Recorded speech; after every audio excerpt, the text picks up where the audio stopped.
이번 주 이제 우리가 아까 말씀드린 것처럼 성막을 짓는 일이 이제 이루어졌어요. 하나님께서 이제 그 모세를 불러서 십계명을 주시면서 말이죠. 이제 성막을 어떻게 질 것인지 또 그 가운데 25장부터 31장까지 우리가 이번 주 읽었던 그 본문까지 내일 오늘 읽는 것까지인데 31장까지 성막에 관한 이야기를 쭉 설명을 하는 가운데 오늘 28장에 와서 그 성막 일을 감당해내는 제사장, 다시 말하면 대제사장의 그 옷에 관한 이야기예요.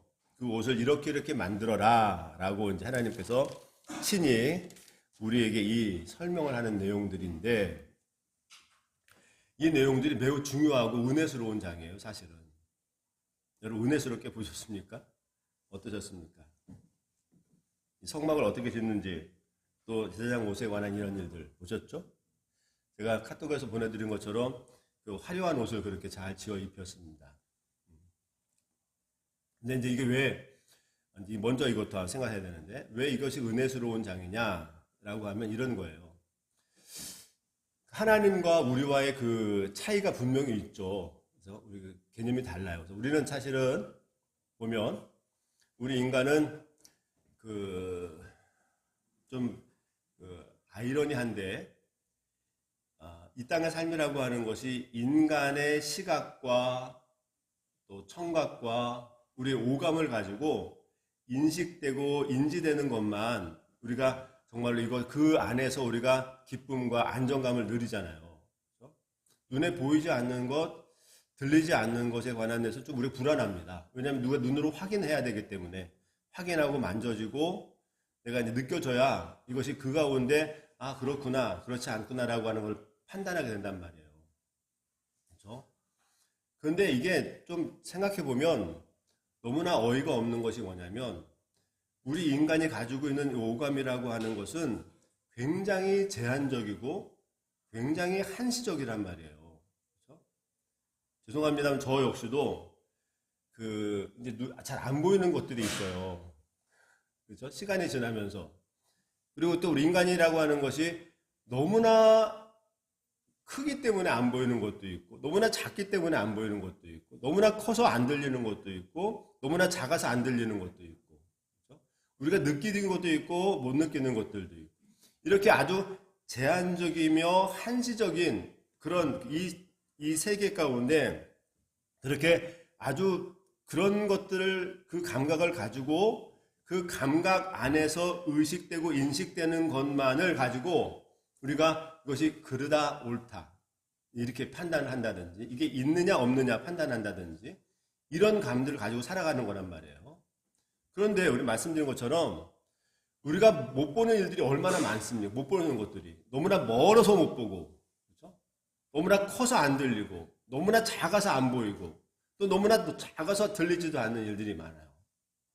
늘 말씀드리지만 우리 지구가 돌아가는 소리가 얼마나 크겠냔 말이에요. 그렇죠? 안 들린다고 우리는 안 들려요. 들렸다면 큰일 나겠지. 또 너무나 소리가 적어서도 안 들리기도 하고 너무나 멀어서 안 보이기도 하고 너무나 가까워서 안 보이기도 하고 이렇게 제한적이고 한시적인 이런 우리의 감각들을 가지고 이 땅을 살아가는 우리의 모습이 이것이 그런 가운데 우리가 인식되는 것이 진리다. 우린 나름대로 진리다. 그렇지 않다라고 판단한 가운데 저희들이 살아간다고. 그런데 하나님 편에서는 보면 말이죠. 하나님 편에서는 사실 눈에 보이지 않는 분이잖아요. 그래서 그 눈에 보이지 않는 분이 시공간을 초월하는 그분이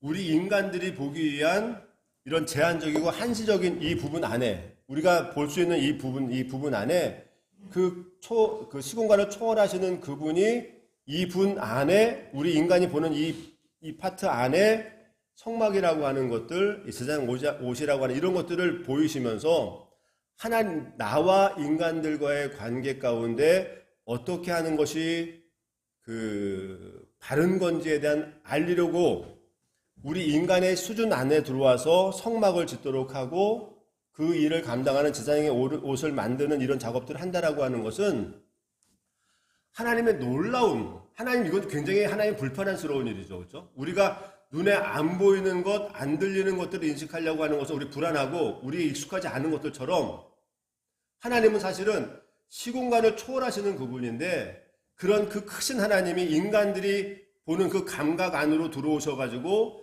거기에다 하나님은 이런 분이다. 하나님 이렇게 만나는 것이다 라고 알린다라고 하는 것은 하나님 자체는 굉장히 어색한 것이고 불안정한 것이란 말이죠. 불안정이 하기보다는 좀 익숙하지 않은 일이란 말이지. 그럼에도 불구하고 그렇게 크신 하나님이 인간들이 보는 그 감각기관 아주 제한적이고 한시적인 그 부분에 들어오셔서 성막은 이렇게 짓는 거라고.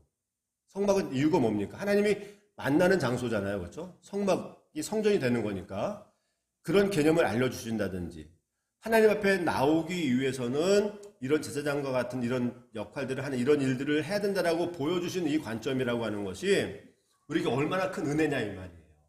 하나님 너무나 불편합니다. 사실 이것이. 하나님은 영으로 자유로운 것이 훨씬 더 편하고 익숙한 일인데 그분이 인간을 만들어 놓고 인간의 시각으로 들어오셔서 그들이 볼 수 있게끔 하나님의 일을 하나님과의 관계를 만들어가기 위한 이런 작업을 너무나 섬세하게 구체적으로 이렇게 우리에게 표시한다라고 하는 건 우리에게 큰 은혜라는 생각을 하게 된다는 겁니다.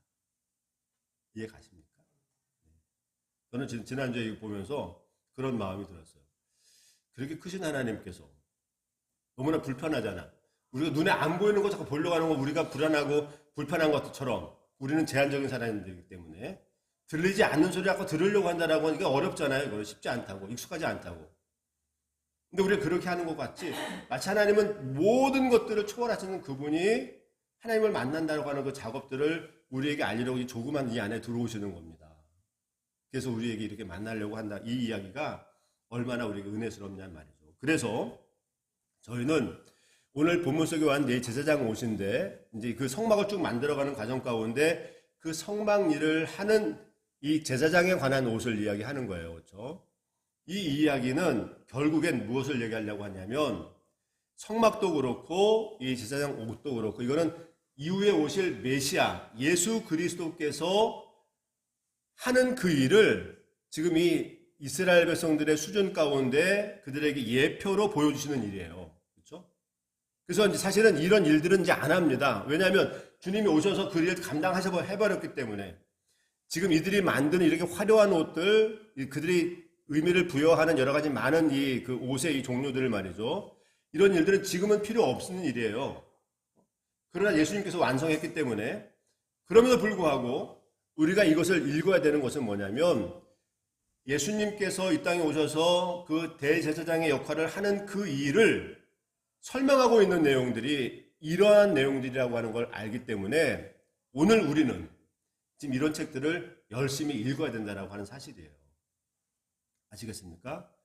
성전도 그렇고 제사장의 옷도 그렇고 이 모든 것들이 예수님이 이 땅에 오셔가지고 할 일들을 예표로 보여주시는 상징적인 일들이기 때문에 우리가 주님이 오셔서 그 일을 잘 감당하고 있습니다만 그러나 옛 성도들을 향한 하나님의 마음이 이랬었구나 라고 하는 것들을 우리가 잘 인식하기 위해서 알기 위해서 지금도 우리가 이 본문들을 은혜스럽게 봐야 하는 그런 이유가 있다라고 하는 사실입니다.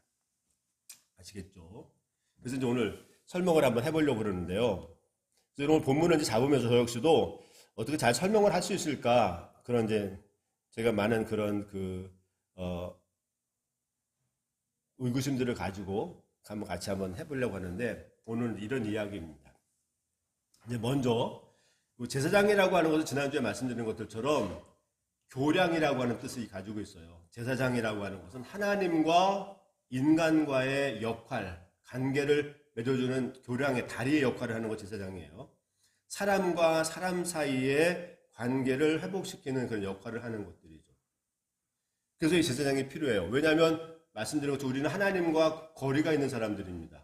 하나님께 나갈 수가 없는 사람들이었어요. 그렇기 때문에 하나님은 성막이라고 하는 것들을 만들어 놓고 하나님은 여기서 너를 만날 수 있다. 사실 그 하나님 여기 들어오실 수 있는 분은 아니지만 이곳에서 하나님을 만날 수 있다라고 하는 것을 제시하시고 그 만나는 그 장소를 통하여 인간을 대신해 나올 수 있는 사람이 바로 이 제사장이라고 하는 이런 이야기를 하는 겁니다. 그렇죠? 그래서 그 사람인데, 근데 그 사람이 어떻게 나올 수 있느냐, 그런 이야기를 지금 하고 있는 거죠. 그렇죠? 1절에 보면 이렇게 이야기합니다. 너는 이스라엘 자손 중 내 형 아론과 그의 아들들, 곧 아론의 아들 나답, 아비우, 엘리아살, 이다말을 그와 함께 내게로 나오게 하라. 그리고 나를 섬기는 제사장 직분을 그에게 행하도록 하라 라고 하시면서 2절에 보니까 내 형 아론을 위하여 거룩한 옷을 지어 영화롭고 아름답게 하라 이렇게 표현하고 있어요. 여기서 지금 그 분명히 하나님과 우리 누구나 다 하나님께 나갈 수 있는 이 당시 때는 존재가 아니었기 때문에 대표적으로 아론이라고 하는 사람을 통해서 그 일을 감당하라고 이제 명령하신 거잖아요. 근데 그들이 나올 때 그냥 나오는 게 아니라 거룩한 옷을 입어야 된답니다. 거룩한 옷을 지어서 입혀가지고 그를 영화롭고 아름답게 해야 그가 하나님을 만날 수 있다라고 이제 그런 일을 하시는 거예요. 그렇다고 한다면 거룩한 옷이라고 하는 게 뭐냐 이 말이죠. 우리 이제 그걸 한번 봐야 되겠습니다. 거룩한 옷이 뭘까요? 우리가 주 앞에 나올 때 여기서 보니까 우리가 카톡에서 보셨죠? 제가 보내드린 찾아본 그 내용들인데 그 옷이 너무나 화려하잖아요, 그렇죠? 정말 그 아름다워서 그 거룩한 옷일까? 어떤 것이 거룩한 옷일까라고 하는 거. 여러분들 생각하기에 거룩한 옷이라고 하는 것이 어떤 것 같습니까? 그래서 그 거룩한 옷이 하나님 표현하기를 거룩한 옷을 지어 입혔는데 그것이 영화롭고 아름다운 것이다 이렇게 말하잖아요. 영화롭고 아름답게 하기 위한 그 거룩한 옷이라고 이렇게 표현하는 거예요. 아마 이거는 우리가 제가 보내드린 그 모습보다는 사실은 하나님께 속했다라고 하는 것들 때문에 거룩하고 아름답다라고 하는 거예요. 그렇죠? 영화롭고 아름답다라고 하는 그런 일 것입니다. 하나님께 속한 사람들이다라고 하는 것이겠죠. 하나님께 속한 사람들. 하나님께 속했다라고 하는. 오늘날 우리에게는 여러분들 주 앞에 나오면서 거룩한 옷을 입으셨습니까? 어떻습니까? 우리의 거룩한 옷은 뭡니까 대체? 우리가 보여주는 이런 외투가 아니겠죠. 그렇죠?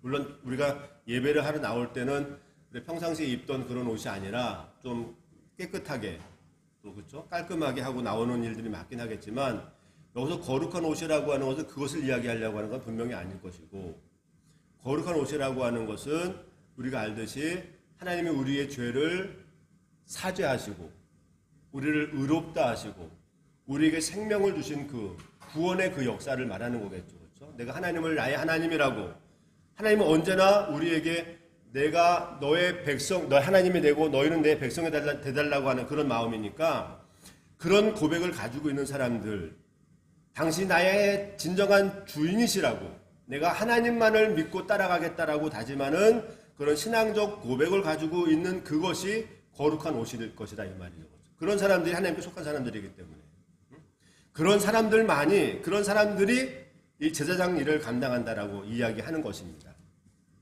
그래서 지금 하나님은 그 아론과 그의 아들들에게 명하기를 거룩한 옷을 입어야 된다. 그것은 영화롭고 아름다운 옷인데 이 사람들이 하나님께 정말로 속한 하나님께 소속되어져 있는 그런 사람만이 나올 수 있다라고 하는 그런 이야기를 하는 거죠.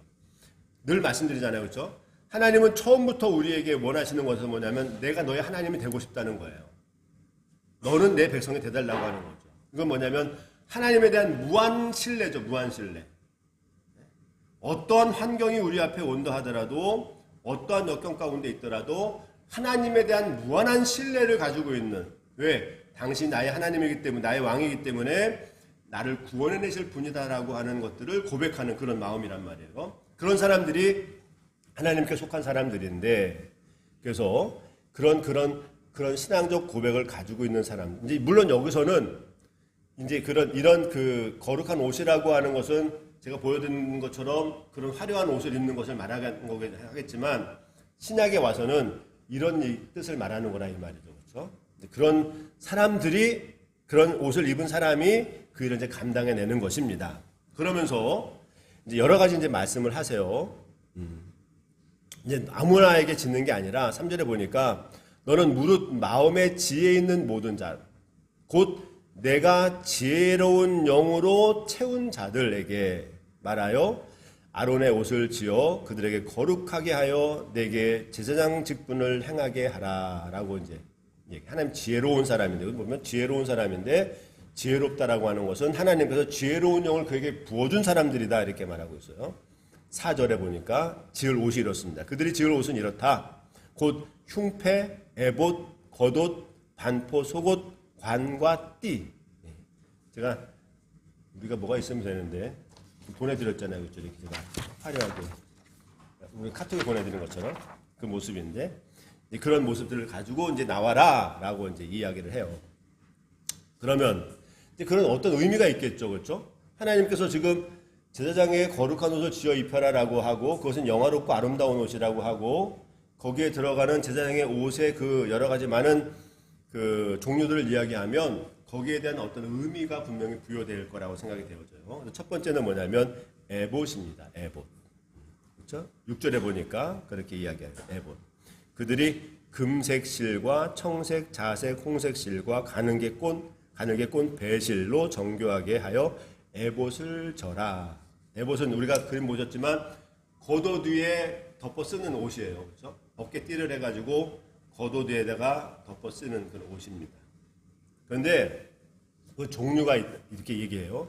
그 실이 그것은 금실과 청색과 자색과 홍색과 가늘게 꼰 배실로 해다 이렇게 말합니까? 여기도 무슨 의미가 있겠죠. 그러니까 금색이라고 하는 건 뭘까요? 금색이라고 하는 건 하나님께 대한 어떤 존귀함을 당신은 정말로 존귀한 분이다라고 하는 그런 의미를 가지고 있겠지. 존귀함. 그리고 청색이라고 하는 것은 뭐냐면 하나님의 언약을 내가 신뢰한다라고 하는 그런 의미가 하나님의 언약에 관계된 시를 청색이라고 이야기해요. 자색은 그건 아무나 입는 게 왕적 권위를 가지고 있는 사람만 왕들만 입고 있는 그런 색들이잖아요. 그렇죠? 그리고 홍색은 대속의 어떤 보혈과 같은. 그 다음에 여기 그 배실이라고 하는 건데 이거는 흰색을 말하는 건데요. 이거는 순결함에 관한 이야기겠죠. 다시 말하면 하나님의 존귀함과 하나님이 나를 당신의 백성으로 삼아주시고 언제나 너의 왕이 되겠다라고 너를 지키겠다라고 하는 하나님 굳건한 그 약속과 언약과 그분의 왕적 통치와 대속의 흘린 그 대속의 보혈의 은혜와 순결함의 모습들을 가지고 그 에봇을 지어야 된다라고 지금 이렇게 설명을 하고 있어요. 아마 하나님께 나아가는 사람들은 아마 그런 마음들을 가지고 있는 거죠. 우리가 주 앞에 나올 때도 당신이 나의 힘입니다. 그렇지? 하나님만이 나를 구원할 수 있습니다. 하나님만이 나의 기도의 제목을 들어줄 수 있는 유일한 분입니다라고 하는 하나님에 대한 절대적 신뢰 이런 마음을 가지고 나오는 사람들이 하나님을 만날 수 있는 것이고 하나님 앞에 설 수 있는 것입니다. 그렇죠? 그런 이야기란 말이죠. 그런 의미를 우리가 받아들이면 돼요. 우리가 매 주일마다 주 앞에 나오고 이렇게 하지만 이것이 어쨌든 매번 반복되는 일이긴 해야 돼서 그렇게 되는데 사실은 우리가 그런 마음들을 가지고 나오는 겁니다. 일주일 동안 여러분들 쭉 사시다가 여러 가지 많은 환경들 가운데 만나는 일들 가운데 하나님만이 오직 답입니다. 제가 말씀드렸죠. 저 곤자민가 어디 가는데 소망기도원인가 가는데 큰 공장에다가 공장 그 벽에다가 이렇게 써 있습니다. God is key. 하나님이 열쇠다. 하나님이 답이다 이렇게 써놨더라고. God is key. 아마 그건 저희 마음일 것 같아요. 나오면 하나님이 나의 열쇠입니다. 인생의 열쇠입니다. 당신만이 나의 답입니다. 아마 그런 표현을 하기 위해서 금색과 청색과 자색과 홍색과 이렇게 쓰는 것 같아요. 이런 자세로 주 앞에 나와야 된다라고 지금 하나님이 그 크신 하나님이 우리 인간의 시각 안에서 우리 인간의 감각 안에서 볼 수 있는 아주 좁은 이 감각 안에 하나님 그것을 우리에게 넣어주시는 겁니다. 하나님 이렇게 만나는 거다라고. 사실은 하나님은 우리에게 영광을 받으실 우리가 하나님께 영광을 돌린다고 영광을 받는 분이 아니세요. 우리가 하나님께 영광을 돌린다고 그 영광을 받을 그 존재가 아니시란 말이죠. 그렇지? 우리가 그런 영광을 안 돌려도 충분히 그 하나님은 이 모든 것들이 당신의 것이기 때문에 하나님의 은혜 가는 거라고. 이 우리 인간이 이렇게 들여진다고 해서 받는 분이 하나님이 존귀케 되는 존재가 아니란 말이에요. 그럼에도 불구하고 우리에게 하나님과의 관계는 이런 것이다라고, 너와 나와의 관계 이런 것이다라고 우리에게 알리는 이런 장면이에요. 이게 얼마나 큰 일입니까? 우리에게 얼마나 은혜수. 하나님은 우리에게 사실 이런 표현을 구체적으로 안 할 필요가 없는 분이시란 말이지. 그럼에도 불구하고 이렇게. 그래서 이런 고백들을 가지고 저 앞에 나오는 겁니다. 근데 또 하나 우리가 좀 더 놀라운 일은 7절에 보니까 그것을 이제 에봇을 졌잖아요. 에봇은 어깨 바지 둘을 달아서 그 어깨 끝에 이어지게 해라. 이제 이거 우리가 뭡니까? 뭐죠? 설거지 할 때 앞치마 같이 그러겠지 이렇게 어깨띠를 대라는 거예요. 그리고 8절에 보니까 에봇 위에 매는 띠는 에봇에 짜는 법대로 금실과 청색, 자색, 홍색 실로과 가늘게 꾼 배실로 에봇을 정교하게 붙여 짤 것이고, 거기에다가 호마노라고 하는 그 보석, 호마노 2개를 가져다가 그 위에 이스라엘 아들들의 이름을 새기되 나이대로 6개 새겨서 그 위에다 써라라고 이렇게 얘기합니다. 무슨 말인지 아시겠죠? 그렇죠? 우리가 이 어깨띠에 호마노라고 하는 2 보석을 달아서 6명의 이름을 적으라고 하는 겁니다. 이건 어떤 의미일까요? 어깨라고 하는 건 뭡니까? 우리가 어깨가 무겁다 이런 표현들 쓰잖아요. 어깨가 참 무겁다. 뭡니까? 이건 책임감이에요. 책임감. 이 제사장이 하나님 앞에 나가면서 하나님의 백성들의 이름을 어깨다 메고 종교적인 책임, 내가 너희들만큼은 또 그런 부담감을 가지고, 그렇죠? 그 앞에 하나님 앞에 서는 이런 일이랍니다. 우리의 이름을 말이죠. 우리가 붙이는 겁니다. 하나님의 백성들의 모든 백성, 12명이라고 하는 것은 아무도 안 빠진 거예요. 하나님의 모든 백성들을 내 이름을 어깨에다 메고 말이죠. 하나님 앞에 가서 하나님, 내가 이들에 대한 이런 책임감을 내가 가지고 있습니다. 하나님, 이들만큼은 하나님 지키셔야 됩니다. 이들만큼은 하나님 놔선 안 됩니다라든지, 이들의 이런 이 많은 기도 제목들 이것만큼은 들어주셔야 된다든지, 어떤 그 종교적인 책임, 구원에 관한 무거운 짐들, 그것을 이제 제사장이 메고 가는 겁니다. 메고 가는 그런 의미예요. 이거 어떤 겁니까? 이후에 지금 우리가 와서 예수님이 우리에게 그분이 십자가의 삶을 통해서 우리의 이름을 어깨에 메고 하나님 앞에 서는 겁니다. 하나님, 다른 이들은 몰라도 이들만큼은 하나님 지키셔야 됩니다라고 하는 거지. 하나님, 이들의 이것은 하나님 책임져 주셔야 됩니다. 왜? 당신의 피값으로 우리를 구원해냈잖아요. 그래서 하나님, 딴 사람들은 몰라도 당신의 백성들인 내 어깨에 새긴 이 하나님의 백성들만큼 하나님과의 올바른 관계, 하나님께로부터 진정한 평화를 누릴 수 있게 해달라고 하는 그런 무거운 중체대한 어떤 그 책임감을 가지고 나가시는 그런 모습들을 설명하고 있는 겁니다. 하나님은 언제나 그렇죠. 우리 주님은 언제나. 우리 주님은 언제나 우리의 변론자예요. 변론자. 법정에 서게 되면 우리의 죄를 고발하는 사람이 있는가 하면 우리를 변호하는 사람이 있다고. 당신의 피값을 사가지고, 피값을 사서 우리 주님은 늘 그런 분이죠. 하나님 앞에서 하나님, 이들만큼은 이런 거 봐주셔야 되지 않습니까? 이들만큼은 지켜야 되지 않습니까? 라고 하는 그런 하나님과 인간과의 교량 역할을 하는 그 대제사장의 어깨 위에 우리 이름이 새겨져 있다라고 하는 거예요. 사실은 우리 혼자 살아가는 게 아닙니다. 하나님은 언제나 늘 우리의 이름을 가지고 하나님 앞에 섭니다. 하나님, 누구누구 도와줘야 되지 않겠습니까? 그들의 마음 주께서 아시지 않습니까? 하나님 앞에 날마다 우리의 이름을 불러가며 우리의 이름을 대변해 주시는 분이십니다. 이게 이제 오늘 본문의 이야기예요. 어떻습니까? 내 이름을 불러주는 사람이 늘 있습니다. 물론 우리 부모님들이 그렇죠. 하지만 우리 부모님은 힘이 없어요. 사랑은 있을 수 근데 저도 보다 사랑도 좀 그 한계가 있는 것 같긴 해요. 그렇죠? 지난번에 이제 우리미가 보고 싶어요. 보고 싶어가지고 카톡이 왔길래 아빠가 너 보고 싶은 거 아냐? 그랬더니 안 돼. 그래서 아빠 너무 보고 싶다 했더니 나도 아빠가 보고 싶다고 그러더라고. 그런데 내 바로 나오는 것이 뻥치지 말아라. 그렇죠? 그러니까 지금 저 역시도 사랑한다고 하지만 멀리 떨어져 있다 보니까 그것이 이제 조금 좀 다르죠, 그렇죠? 인간들의 마음은 그렇습니다. 아무리 부모가 자녀들에 대한 그런 마음들, 가은이와 인서같이 그런 마음들 있잖아요. 근데 이것이 시간이 지나고 여러 가지 환경들이 바뀌면 조금, 물론 그게 변하진 않지만 차이가 있단 말이에요. 그러나 우리 주님은 그렇지 않단 말이에요. 언제나 동일하게 늘 우리의 이름을 부르줍니다. 하나님 얘를 지켜주십시오.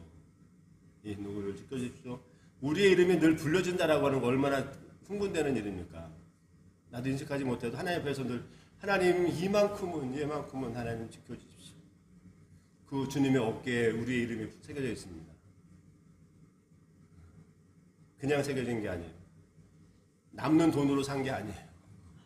자기의 피값으로 산 그 이름을, 우리의 이름을 붙여가지고 주 앞에 서는 겁니다. 하나님 이 사람만큼은 도와주지 않습니까? 하나님 얘의 기도 제목 들어주지 않겠습니까? 언제나 그님 나도 모르게, 나도 모르는 사이에 그분은 하나님 앞에 늘 우리의 이름을 불러가면서 말이죠. 하나님 지켜달라고 얘기하는 거, 하나님의 사랑이. 이 제사장 에봇 호마노 위에 이렇게 적혀져 있다라고 지금 설명을 하고 있습니다. 호마노, 이게 에봇입니다. 에봇 아시겠죠? 그리고 이제 우리가 읽지 않았습니다만 15절부터 나오는 이야기는 흉패입니다. 흉패. 에봇 위에 정확히 정사각형으로 만들어진, 보이죠, 그렇죠? 이 12개의 보석이 있습니다. 보석. 거기 12명의 그 이름을 적은 거예요. 우리의 이름이 어깨뿐만 아니라 무거운 짐을 가지고 하나님이 도와달라고 뿐만 아니라 그 가슴에다가, 흉패에다가 12개의 이름을 적고 우리의 이름을 붙이고 주 앞에 나가는 겁니다. 이건 어떤 일입니까? 어깨라기 하기보다는 가슴이라고 하는 것은 감정적인 것이겠죠. 그렇죠? 그래서 아마 우리의 평안을 이야기하는 가슴으로 났다라고 하는 표현들처럼 하나님 언제나 우리의 마음, 우리를 당신의 가슴에 품고 주 앞에 나가시는 겁니다. 한 사람도 빠짐없이 우리의 이름을 거기다 붙여가지고 주 앞에 나갈 때마다 그렇게 그 흉패를 붙이고 나갑니다. 그냥 나가는 게 아니라 우리의 이름을 붙이는 그 이름을 가지고. 이런 내용이 28장에 나타난 이 제사장의 이런 내용이에요. 그냥 외형적인 그런 모양이 아니라 하나님의 은혜로 우리의 이름들을, 당신의 백성들의 이름들을 들고 하나님을 향하여 하나님 이들의 이 내용들 지켜달라고 나가는 이런 모습들이 이제 그런 것이죠. 12명의 12보석을 달고 그 안에는 이제 판결문이라고 하는 두 돌, 우림과 둠빔이라고 하는, 우림이라고 하는 건 빛이라는 뜻이고요. 둠빔이라고 하는 건 진리라고 하는 뜻이거든요. 빛과 진리. 아마 그것을 흉패 안에 넣었답니다. 하나님과 대화하다가 하나님의 옳고 그름을 이야기하고 하나님 선택을 할 때 어떻게 반응했는지 모르겠어요. 기록이 안 되어 있지만. 그렇지만 그 흉패 그 안쪽에다가 우림이라고 하는 거고 둠빔이라고 하는 두 보석들을 가지고 가서 그것을 통해서 하나님이 판결하는, 선택하는 그런 내용들이 이제 여기 적혀져 있는 내용입니다. 오늘 31절 이후에 보게 되면 그 다음에 겉옷이 있습니다. 겉옷은 파란색, 우리 보이시죠? 그렇죠? 이렇게 파란색으로 입혀 있는데 아까 말한 것처럼 파란색이라고 하는 것은 하나님과의 언약 관계입니다. 겉옷을 파란색으로 다 있어요. 어떻게요? 하나님과 나는 이런 관계입니다라고 하는 거죠. 그렇지? 하나님이 나를 당신의 백성으로 삼으시지 않았습니까? 그건 당신이 책임지신다고 하는 겁니다. 나는 당신의 백성입니다. 당신은 나의 하나님입니다라고 하는 이런 언약 관계. 우리는 그래서 언약의 종류라고 이야기해요. 그래서 여러분도 성경 읽을 때, 기도할 때 그 제목들을 가지고 있어야 됩니다. 성경을 보면서 하나님 이렇게 말씀하시지 않았습니까? 나에게 평강을 주신다 하지 않았습니까?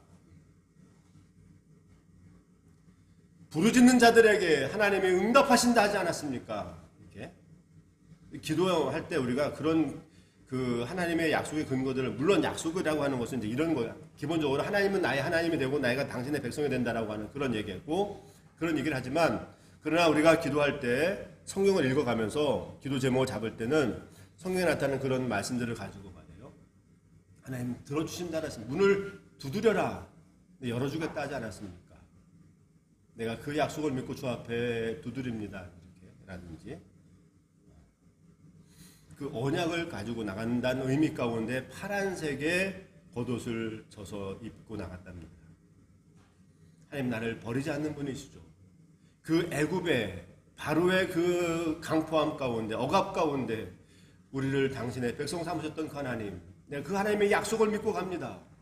홍해 가운데도 나를 지키셨던 하나님, 이 세상의 어떤 불편한 상황도 하나님이 우리를 내버려두지 않고 우리를 구원해내신 그 하나님, 그 하나님을 내가 믿고 갑니다. 이렇게 이야기합니다. 그런 내용을 참여해서 파란색의 겉옷을 입혔답니다. 또 하나는 말이죠. 36절부터 나타나는 건데 관을 씌웠대요. 대세적 관, 그렇죠? 관을 씌워, 흰색 관을 씌웠어요. 그리고 거기 앞에다가 띠를 줬는데 그 띠가 뭐라고요? 여호와께의 성결이다, 이런 표현. 그렇죠? 36절에 너는 또 순금으로 패를 만들어 도장으로 새겨서 그 머리에다가 뭐라고 쓰냐면 여호와께 성결하다, 이런 표현이에요. 희한하지 않습니까? 단지 그냥 여호와께 성결이다라고 하는, 하나님 때문에 내가 깨끗하게 됐다 이 말인 거잖아요. 그렇죠? 하나님 때문에 내가 그렇다라고 하는 그 표 하나를 가지고 나간다고 해서 이 사람이 하나님 앞에, 그 하나님 거룩한 하나님 앞에 그냥 자연스럽게 나가게 되는 거예요. 다시 말하면 내가 예수 그리스도의 피로만에 내가 그분이 나의 하나님이고 내가 그분이 당신의 주인이고 내 죄가가 여러 가지 많은 일들이 있지만 그 십자가 그 사건으로 인해서 내가 하나님 깨끗하게 됐습니다라고 하는 고백 가운데 나가기만 하면, 여호와께 성결됐다라고 하는 그 표를 붙이고 나가기만 하면 하나님은 우리를 받으신다는 겁니다. 받으신다는 거예요. 이게 얼마나 놀라운 일입니까? 그래서 언제나 머리띠에다가 여호와께 성결이다라고 하는 그 띠를 띠고 나갔다라고 이야기합니다. 겉옷 밑에다는 물론 이제 방울 단 것도 있고, 그렇죠? 율법을 잘 지키겠다고 하는 그런 얘기겠지. 이런 얘기예요. 이제 이것이 28장에 나와서 다 설명을 안 했습니다만 제사장 옷입니다. 근데 이 일이 이 당시 때는 아론이라고 하는 제사장, 그 아론 계열 사람들을 통해서 내려오는 일이었지만 지금 오늘날 이거는 예수 그리스도를 통해서 우리에게 행하시는 그 은혜 가운데 있습니다. 다시는 우리가 이런 옷을 입지 않습니다. 이렇게 형식을 갖추지 않습니다. 그렇죠? 이런 일이 없습니다. 왜냐하면 하나님 주님께서 이 땅에 오셔서 행하셨기 때문에, 다 종결됐기 때문에. 그러나 이 의미만큼은 말이죠, 영적인 질서만큼은 우리가 알아야 된다라고 하는 겁니다. 하나님은 언제나 당신은 우리의 이름을 붙들고 우리의 어깨에 메고 하나님 앞에 나가시고 우리의 평안함을 유지하기 위해서, 우리에게 허락하시기 위해서 가슴에 폐에 우리의 이름을 붙들고 새겨가지고 하나님 앞에 나가시는 그런 분. 하나님, 이 사람만큼은 하나님의 성결된 사람입니다. 하나님, 이 사람들만큼은 하나님 지키셔야 됩니다. 이렇게. 이들의 삶에 이러이러한 꿈이 있는데 하나님, 이들 이 꿈을 지켜주십시오라고 이야기하는 그런, 우리를 대신하여 주 앞에 서는 예수 그리스도의 그 은혜가 우리에게 있다라고 하는 사실, 이 사실만큼은 우리가 잊지 않아야 된다라고 하는 것이죠.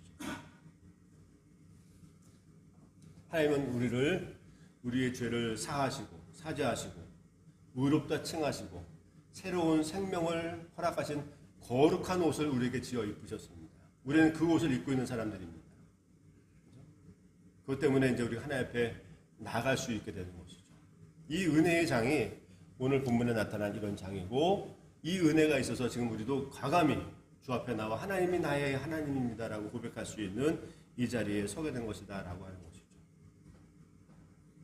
이런 일들을 생각하면 이런 수많은 절차를 거치지 않고 지금 이 시대 우리가 누구든지 하나님을 원하는 사람, 하나님을 바라보는 사람이 나올 수 있는 이 은혜를 주는 것은 하나님 앞에 정말로 감사하고 감격한 일이 아닌가 싶은 거예요. 제가 초창에 아까 설교 전에 말씀드린 것처럼 얼마나 놀라운 일이냐면, 그 어마어마하신 하나님, 눈에 보이지 않는 그 하나님, 그 광대하신 하나님께서 우리 인간의 시각 안에, 인간의 감각 안에 들어오셔서 나를 만나는 것은 이렇게 만나는 것이다라고 알려주시는 겁니다. 이 당시 때 이런 얘기 했다면 전혀 못 알아들었겠죠. 그렇죠? 그러나 지금 이제 우리가 이런 경험, 이런 성경을 보고 시간이 많이 지나서 이런 옷을 안 입더라도, 그렇지? 내가 하나님의 거룩한 옷을 입은 영화롭고 아름다운 사람이다. 그 옷을 입었다라고 하는 이것을 알게 되게 하는 것은 하나님의 큰 은혜며 감격한 일이다. 이 말이죠. 우리 평화롭게 믿음의 식구들이 이런 감격된 거룩한 옷을 입고 있는 사람들입니다.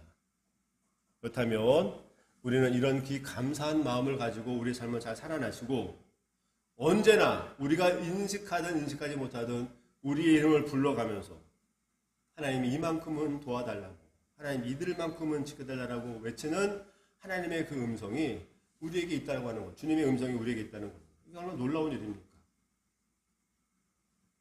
우리가 대단한 존재입니다. 그래서 이 놀라운 은혜를 가지고 살아가는 저희들이기 때문에 우리가 이런 마음들 잘 가지시고 더 감사하면서 주님의 일들을 잘 이루어가는 우리 믿음의 식구들 되기를 간절히 소망합니다.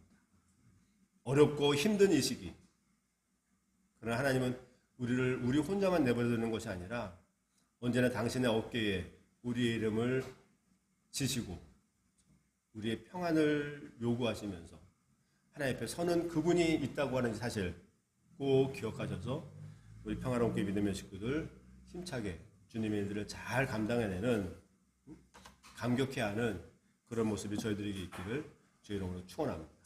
다시 한번 기도하시겠습니다.